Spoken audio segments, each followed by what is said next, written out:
এত তুফানের ভেতরে আল্লাহ রেখেছেন। বয়ান করিয়া বলি না আমার একটা দল আছে, তোমরা আমার দলে আসিও। কোনদিন বলি নাই আমি পাঁচকল্লি টুপি মাথায় দিয়েছি তোমরাও দাও, একবারও বলি নাই। কওমি মাদ্রাসায় পড়েছি, কোনদিন আলিয়ার বিরুদ্ধে বলি নাই, স্কুলের বিরুদ্ধে বলি নাই। লম্বা জামা পড়েছি, কোনদিন প্যান্ট শার্ট টাইওয়ালা পোশাকের বিরুদ্ধে বলি নাই। কেন?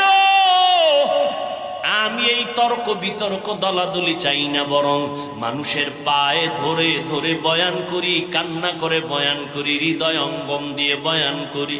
কেন এত পাও ধরে ধরে বয়ান করি? দিন নাই রাত নাই, ঘুম নাই, খানা নাই, কত অসুস্থতার মাঝে দুইটা স্লোগান মানুষের অন্তরের মধ্যে ঢুকাইতে চাই।